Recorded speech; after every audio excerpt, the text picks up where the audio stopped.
The phone lights up at midnight with a message so ordinary it should not be able to disturb a human life. 3 words, maybe 4. Nothing poetic, nothing promised, no confession, no vow, just a small piece of language appearing on a screen in the dark.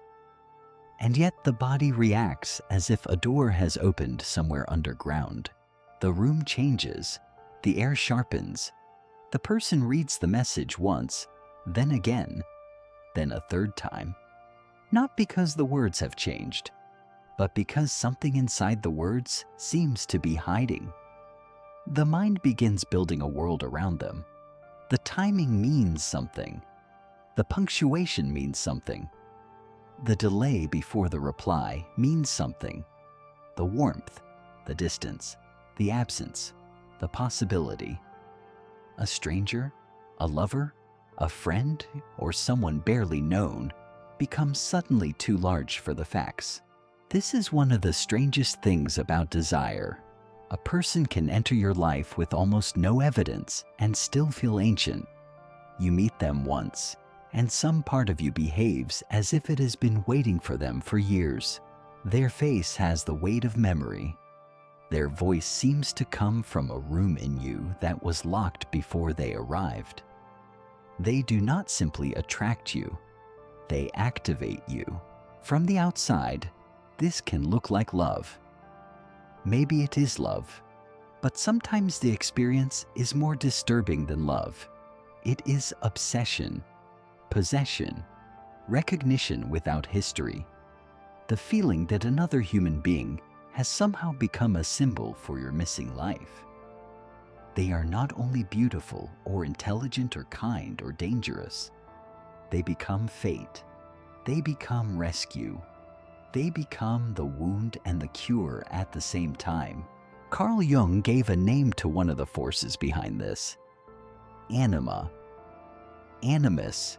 These are among his most unsettling ideas, not because they are simple, but because they suggest that what we call love may sometimes be a meeting with an image already living inside us. A person outside the self becomes the carrier of something the self has not learned to live directly.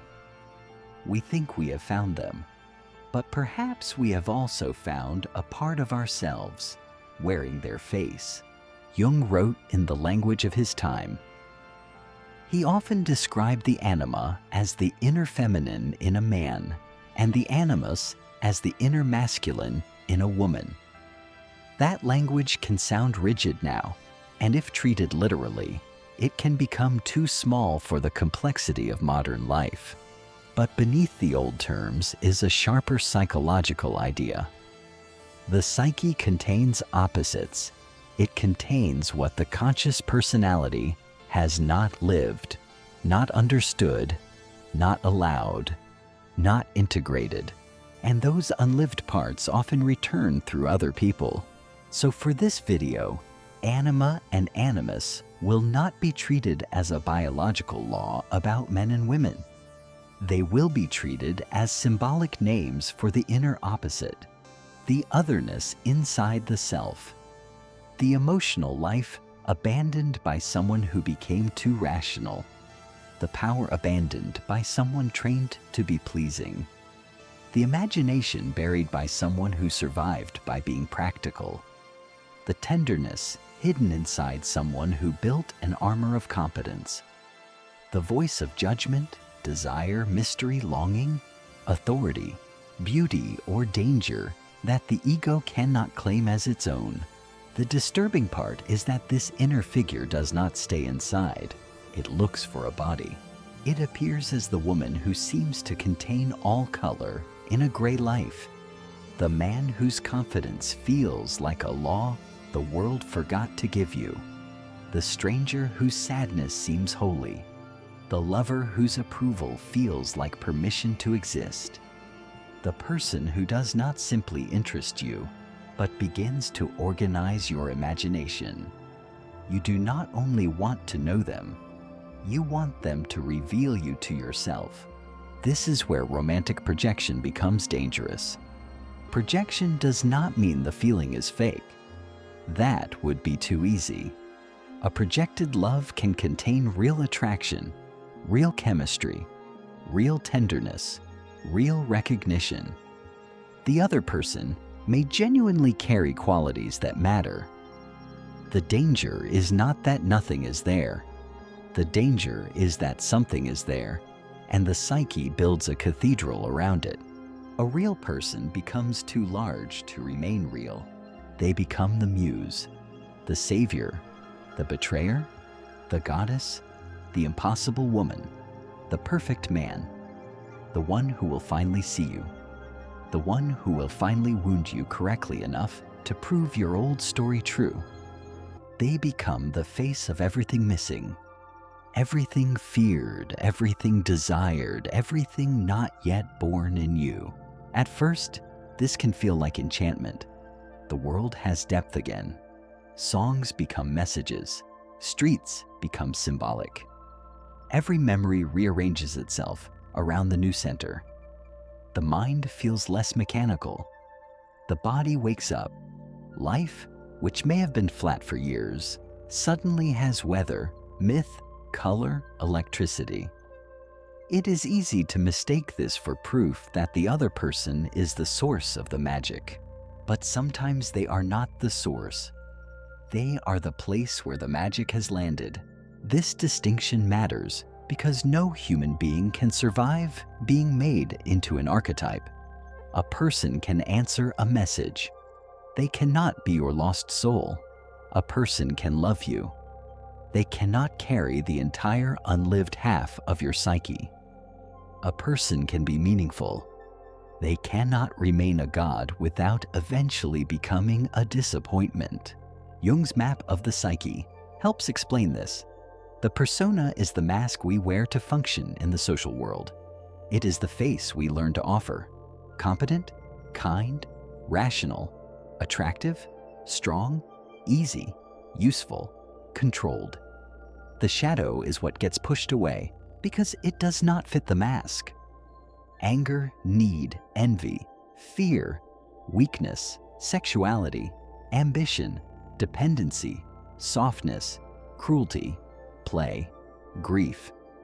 But anima and animus sit at another depth.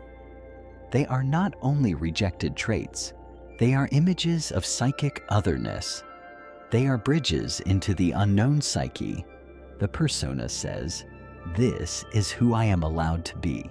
The shadow says, "This is what I refuse to be."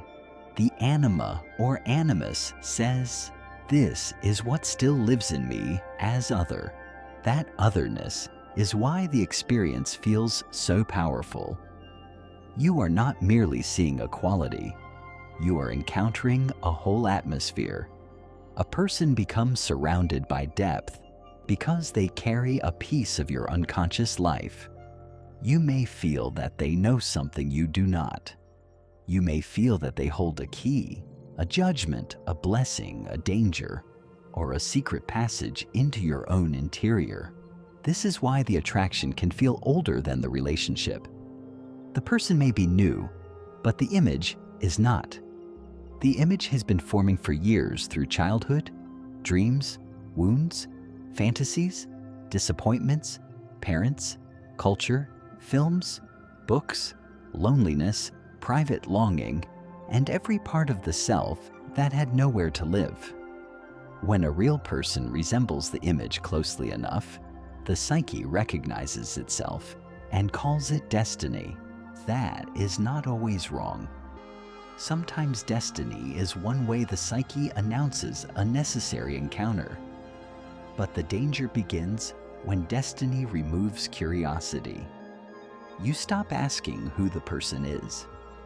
You begin insisting they remain who the image needs them to be. This is how love becomes possession without looking like possession. You may not want to control their schedule, their clothing, their friends, their body, but you want to control their symbolic function. You want them to stay mysterious, stay healing, stay admiring, stay powerful, stay wounded, Stay available. Stay unreachable. Stay the proof that life has meaning. You want the person to remain an entrance to the part of yourself you cannot yet enter alone. The other person becomes less free as they become more important. And when they fail the image, the fall can feel brutal. They say something ordinary, and the spell cracks. They disappoint you, and it feels like betrayal. They show selfishness, fatigue, confusion, pettiness, need, boredom, inconsistency, fear. Suddenly the goddess is human. The savior is avoidant. The perfect man is insecure. The muse is distracted. The mysterious woman is simply tired. The voice of destiny forgets to reply. The conscious mind says, "You changed." The deeper truth may be worse. They became visible. Projection often ends in anger because the psyche experiences reality as theft. The person did not only fail you, they took away the world you built around them. They did not only stop being ideal, they returned you to yourself. They made you feel the difference between the living human being and the image you had placed over them.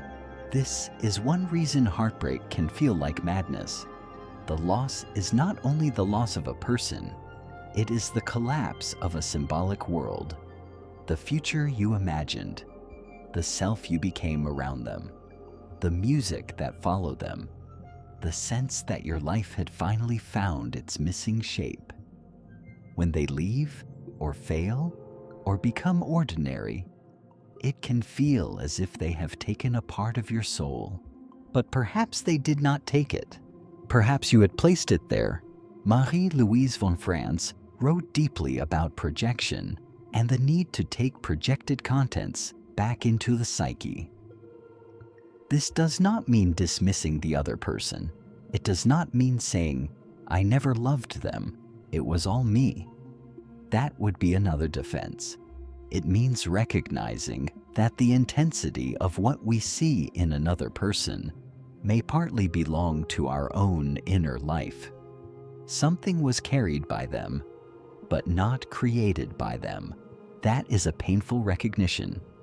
It is easier to say, "They were my life," than to say, "They carried a life in me I had not learned to live."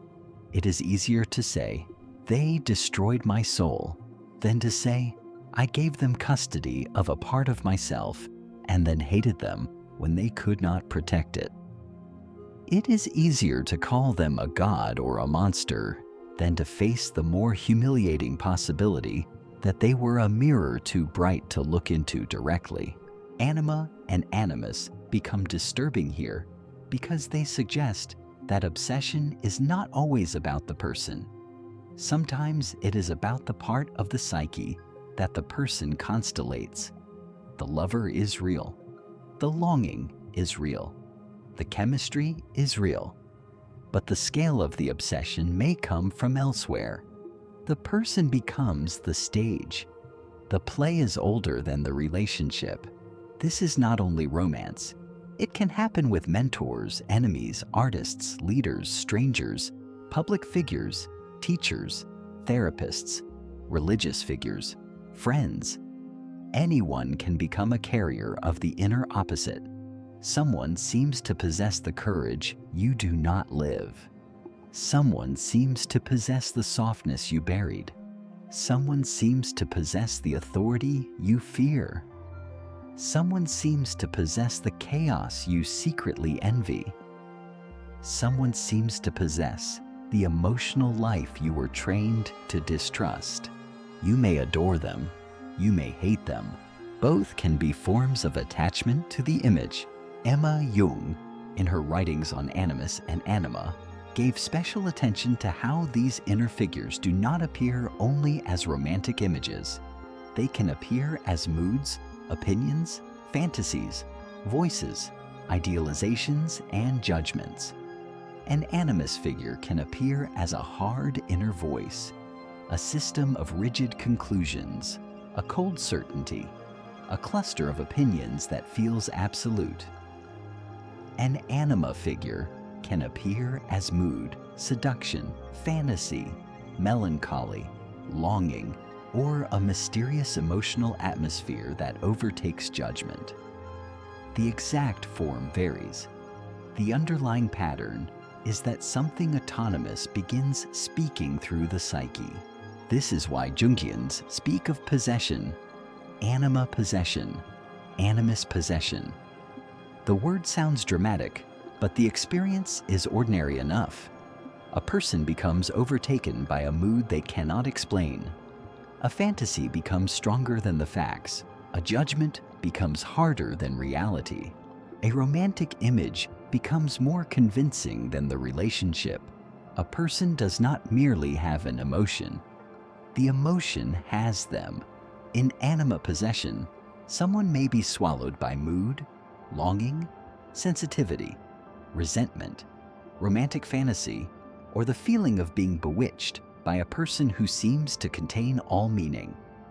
In animus possession, someone may become seized by rigid opinions, cold judgments, abstract certainty, inner criticism, or a harsh voice that speaks as if it were truth itself. These are old descriptions, and they should not be trapped inside gender. The deeper point is that an unconscious image can take over the ego and speak through it with borrowed authority. The person thinks, "This is what I know," but often it is what has seized them. You can see this in obsession. Someone checks the phone not because any new information has arrived, but because the image demands feeding. They replay a conversation for hours, not to understand the person, but to keep the psychic connection alive. They study tone, timing, silence, facial expression, a brief glance, a missing word. Ordinary details become sacred objects because the other person has become an altar. You can see it in hatred too. A person cannot stop thinking about someone they despise. They analyze, mock, expose, diagnose, and return again and again to the same figure. They say they want nothing from this person, but the psyche is attached. The hatred has heat because the person carries an image of disowned life. Hate can be the shadow form of fascination. You can see it in disappointment. Someone loved the idea of a person, and when the real person appeared, the psyche felt betrayed by reality itself. The complaint becomes, "You are not who I thought you were." But often the more exact sentence is, "You are not who my unconscious needed you to be." That sentence is colder. It also frees the other person from a role they never auditioned for. There is cruelty in being idealized. It sounds like praise, but it often erases. The idealized person must not be tired, ordinary, selfish, confused, afraid, repetitive, boring, practical, limited. They must remain the image. If they become human, they are accused of betrayal. Idealization is admiration with a hidden threat. Stay divine, or I will punish you for becoming real. This is why anima and animus projection can turn love into a trap for both people. The one projecting feels dependent on the image. The one receiving the projection feels unseen, even while being adored. They are not loved exactly as themselves. They are loved as a doorway, a medicine, a symbol, a missing half, a story. And no one wants to be only a story. At first, being projected onto can feel intoxicating. Someone sees you as extraordinary. They make you feel larger than life. They treat your words as revelation, your presence as weather, your absence as catastrophe. You may feel chosen, powerful, sacred, but eventually the projection becomes a burden. You must keep producing the magic. You must not disappoint the myth. You must not reveal the human behind the image. The projected person becomes imprisoned by another person's soul. This is one of the hidden tragedies of romantic obsession. The obsessed person thinks the other holds the key. The other person may feel trapped by the key they never agreed to hold.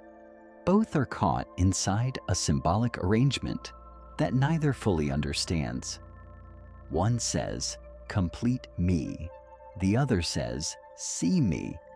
The image stands between them like a third person. Real intimacy begins when the third person weakens, not disappears. Projection never disappears completely. All love begins with imagination. We never encounter another person as pure fact. We meet them through memory, fantasy, hope, fear, culture, past attachment, desire, and the private architecture of our own psyche. Some projection is inevitable. It may even be necessary. It draws us toward people, gives love a mythic beginning, makes the ordinary shimmer long enough for us to approach. The problem is not projection itself. The problem is refusing to withdraw it. To withdraw a projection is not to stop loving. It is to let the person become smaller and more real. Smaller does not mean less valuable. It means no longer forced to be infinite. It means the beloved can have bad moods, contradictory desires, flaws, limits, and a life that does not orbit your psychic need.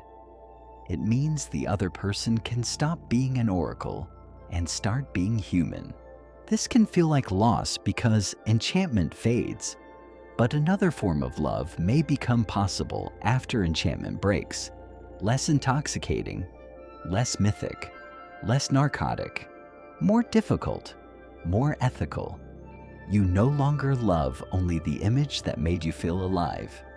You begin to ask whether you can love the person who remains when the image is no longer doing all the work. Many relationships never reach this point. They end at the collapse of projection. One person says, "The magic is gone." Another says, "You finally saw me."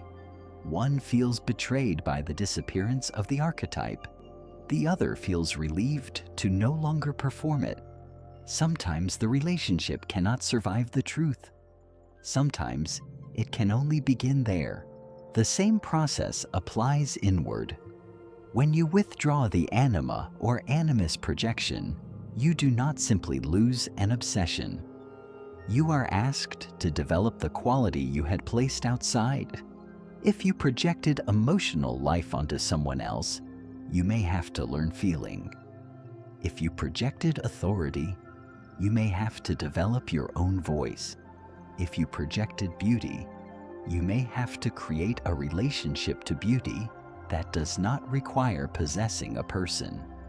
If you projected imagination, you may have to begin making something.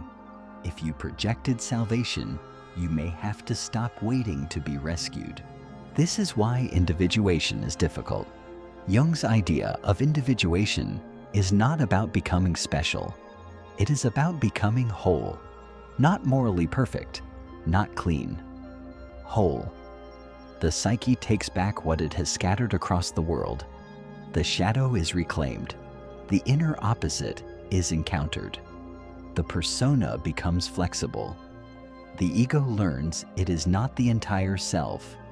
The person becomes less dependent on forcing other people to live the missing parts of their own soul. Individuation is not romantic. It often feels like humiliation. It is humiliating to admit that the God was partly an image. It is humiliating to admit that the person you worshipped may have carried a quality you refused to cultivate. It is humiliating to admit that the one you called destiny was also a projection screen. It is humiliating to see how much of your suffering came not only from losing them, but from not knowing how to retrieve yourself from them. But that humiliation can become a doorway, because if the image belongs partly to you, then the energy is not gone. It is displaced. The creativity, tenderness, authority, longing, depth, beauty, mystery, courage, or vitality you saw in them may point toward a capacity in your own psyche. Not in the same way, not as a possession, not as a simple self-help slogan, but as a direction. The person may have awakened something. They did not necessarily own it. This is one of the most important distinctions. A person can awaken a part of you without being responsible for becoming that part for you. They can open a door without being obligated to live inside the doorway forever. They can reveal a hunger without being required to feed it. They can mirror a possibility without being reduced to a function. To love someone well may require releasing them from the job of completing you. That sentence sounds gentle, but it can feel like death to the fantasy. The fantasy wants fusion. It wants the other person to remain the missing half. It wants love to abolish separateness. It wants the inner wound solved by external possession. But adult love does not abolish separateness. It survives it. The Anima or Animus projection often cannot tolerate separateness. If the other person has a life outside the fantasy, it feels like betrayal. If they do not reply, the image panics. If they love imperfectly, the image collapses. If they set a boundary, the projected soul feels abandoned. If they become ordinary, the unconscious feels robbed. Possession begins when the psyche says, "You are not allowed to be merely yourself, because I have placed too much of myself in you." This is why obsession often contains both worship and resentment. The other person is adored because they carry the image. They are resented because they are not identical to it. The more they fail to be the inner figure, the more the psyche punishes them for having been chosen. The person becomes guilty for not being a dream. That guilt is unfair, but it is common. Modern caution matters here. Jungian language is powerful, but it can also become another way to avoid reality. Not every attraction is archetypal. Not every breakup is anima projection. Not every difficult partner is carrying your unconscious. Jung's concepts are not laboratory instruments. They are symbolic tools. They can reveal patterns, but they can also become myths we use to make ordinary life sound deeper than it is. So we should be careful. Anima and Animus should not be used to trap people in gender formulas. They should not become a way to say, men are this and women are that. They should not excuse obsession, stalking, control, or cruelty by calling it soul work. They should not turn the other person into a mystical object. The danger of the theory is the same as the danger it describes. It can make people into symbols and forget they're human. But if handled carefully, the theory points to something painfully real. Human beings do fall in love with images. We do place lost parts of ourselves onto others. We do confuse activation with destiny. We do mistake the collapse of projection for betrayal. We do chase in the world what we cannot yet recognize in the psyche. The old language may be imperfect. The phenomenon remains. Think of the person who keeps falling in love with unavailable people. Each one different, yet strangely the same. The distance becomes the magnet. The impossible becomes sacred. The beloved never fully arrives, and this absence keeps the fantasy alive. If the person were fully present, the spell might break. The projected image needs distance, because distance protects it from the humiliations of reality.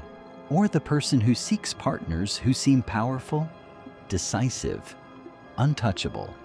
They call it attraction, and it is. But perhaps they are also outsourcing their own authority. They want to stand near a power they do not dare inhabit. They become fascinated by someone who lives a quality they have exiled. Then they feel small, dependent, and secretly resentful, because what was admired outside remains undeveloped inside. Or the person who is drawn again and again to wounded, mysterious figures. They feel needed there, chosen, deep. The other person's brokenness becomes a portal into meaning. But beneath the devotion may be an unlived relationship to their own wound. They rescue outward because meeting their own inner figure would be more frightening, or the person who is possessed by an inner critic that speaks with absolute authority. It says, "You are foolish, you are weak, you are sentimental, you are not enough." The voice may feel like truth, but it is not truth. It is an animus-like structure, a hard psychic figure, speaking in judgments the ego has mistaken for reality. The person does not think a thought. They are thought by it. This is the disturbing implication. The psyche is not always under the ego's command. We like to imagine our inner life as a private room where we are the only speaker. Jung suggests something stranger. The psyche contains figures, patterns, voices, moods, images, and forces that can behave almost like personalities. They can seize us. They can seduce us. They can accuse us. They can choose our lovers before we know what happened. You may call this metaphor. Even as metaphor, it explains too much to ignore. Who has not felt taken over by a mood that arrived like weather? Who has not watched themselves become irrational around one person? Who has not felt a crush become a religion? Who has not seen a fantasy survive every fact against it? Who has not hated someone with an intensity that revealed more than the person deserved? Who has not reread a message until the message stopped being language and became divination? This is not the behavior of a purely rational ego. This is the psyche making images and then living through them. The question is whether we can wake up inside the image without destroying everything it opened, because projection is not only an error, it is also information. The person who fascinates you may reveal where life has gone missing. The person who irritates you may reveal what has been banned. The person who feels like salvation may reveal the part of you waiting to be developed.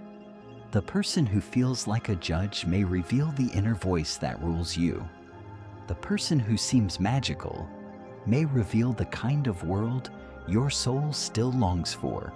The problem begins when you stop at the person. If you stop there, you become dependent. They must text. They must approve. They must return. They must remain mysterious. They must forgive. They must desire. They must validate. They must become the door and keep it open. Your inner life is held hostage by their behavior. A stranger's silence becomes a verdict on your soul. But if you look through the person, not to erase them, but to understand the image, something shifts. The other person becomes a messenger rather than a prison. The intensity becomes a clue. The obsession becomes a question. The longing becomes a direction. What did they awaken? What did I make them carry? What part of me did I meet in them? These questions are dangerous because they take power away from the fantasy. The fantasy wants the answer to be them. Only them. Always them. Without them, nothing. But the psyche is rarely that simple. The answer may be that they awakened your imagination, your desire, your grief, your need for beauty, your hunger for authority, your buried tenderness, your unlived courage, your capacity for devotion, your terror of separateness. The person matters, but the image matters too. and the image may have been waiting long before the person arrived. This is why someone can leave and still remain inside you. They are gone, but the image remains. The room is empty, but the psychic figure continues speaking. You still feel them in songs, streets, dreams, weather, random words, the hour of night when the mind weakens. Part of this is memory. Part of it is attachment. Part of it may be that they became attached to an inner figure that was never fully theirs. You cannot simply delete that by deleting the contact. You have to ask what in you still lives through them. This is the work no one wants after heartbreak. People want relief. They want dignity returned. They want the spell broken. They want to stop checking, stop imagining, stop rehearsing, stop comparing every new person to the old image. But Jung would suggest that the spell does not fully break until the projection is withdrawn, until the soul stops insisting that its missing piece is outside. Withdrawal does not mean the feeling vanishes. At first, it may intensify. Taking back a projection is like tearing a painting off a wall and discovering it was covering a door. Behind the fantasy is not emptiness. There is a neglected room. Something of you lives there. Something undeveloped, unspoken, unpracticed, maybe frightening. The person you miss may be gone. The work they revealed is not. This can sound cruel, as if love were being reduced to a psychological mechanism. It should not be. Real love exists. Real loss exists. Real people matter. The Jungian view does not need to flatten love into projection. It can do the opposite. It can ask us to love more truthfully by removing the burden of archetype from the beloved, to see them more clearly, to want them without making them divine, to grieve them without pretending they were the only source of our soul. Maybe love begins in projection, but it matures through disillusionment. Disillusionment sounds like a loss, but the word has another meaning. The loss of illusion, not the loss of value. When the illusion falls, something can die, but something can also become visible. The other person can be seen without the golden fog. The self can be seen without the missing part outsourced. The relationship can either become more real or end because it only lived inside the image. Both outcomes hurt. Both may be necessary. This is why the theory is disturbing. It does not let us keep the simple romance of the missing half. It says the missing half may be psychic work.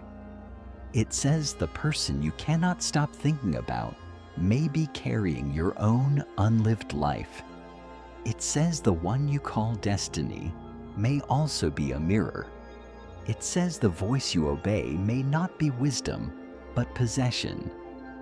It says the beloved may be real and still not be what you think they are. There is also something merciful in it. If the image is partly yours, then you are not condemned to search forever outside yourself. The beauty you worshipped may point toward your own relationship with beauty. The strength you adored may point toward your own authority. The softness that enchanted you may point toward your own neglected feeling. The mystery that possessed you may point toward a life of imagination you have not built yet. You may not need to own the person. You may need to become less exiled from what they awakened. This does not mean you become self-sufficient in some cold-sealed way. Jung was not describing a life without others. Individuation does not remove the need for love. It makes love less desperate to turn the other person into a solution. You still need people. You still need touch, conversation, recognition, conflict, tenderness, erotic life, friendship. and the shock of being changed by someone outside you. But you need them as people, not as storage units for your missing soul. That is a harder love.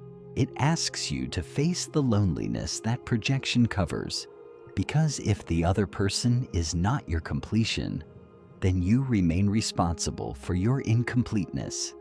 If they are not the source of your imagination, then you must create.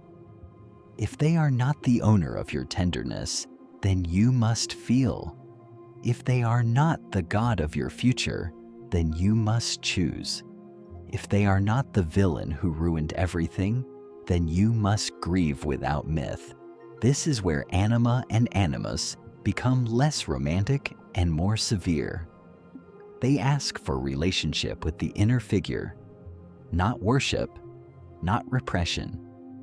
Relationship, to listen to the mood without drowning in it, to hear the inner voice without obeying every judgment, to feel the longing without handing your whole life to the person who triggered it, to recognize the image without forcing a human being to become it. The psyche does not become whole by killing its images. It becomes whole by learning how to live with them. Return to the phone at midnight. The message is still there. 3 words, maybe 4.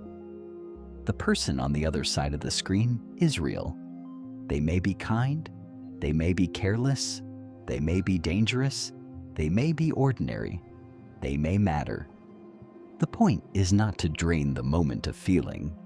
The point is to ask why the feeling has become so large. What is being awakened? What is being projected? What is the difference between wanting this person and wanting the life they seem to symbolize? The answer may not come quickly. It may not come in clean language.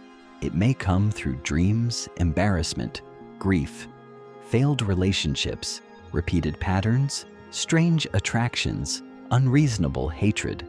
The same face appearing in different bodies. The psyche is patient. It will keep staging the same drama until something in us learns to read it. Maybe that is why certain people haunt us. Not because they were the one, not because the universe made a mistake, not because we were meant to chase them forever, but because they carried an image we still have not reclaimed. They were not the whole answer. They were the place where the question became visible. That is harder to romanticize. It is also harder to escape. The person may not reply tonight, or they may reply and the body may light up again. The old machinery may begin. Interpretation, hope, fear, fantasy. The mind may try to build a temple around a sentence, but perhaps another awareness can enter. This may be about them, and this may also be about the figure in me that they have awakened. That awareness does not kill love. It gives love a chance to become less possessed, because perhaps the most disturbing part of Jung's Anima and Animus is not the idea that an opposite figure lives somewhere inside you. Perhaps the most disturbing part is that you can spend your whole life searching for that figure in the outside world, falling in love with every face it borrows, and calling the search destiny. The person on the screen may be real. The image glowing behind them may be older than both of you, and until you learn to face that image directly, it may keep finding bodies, keep creating gods, keep inventing betrayals, and keep calling the whole beautiful, painful confusion love.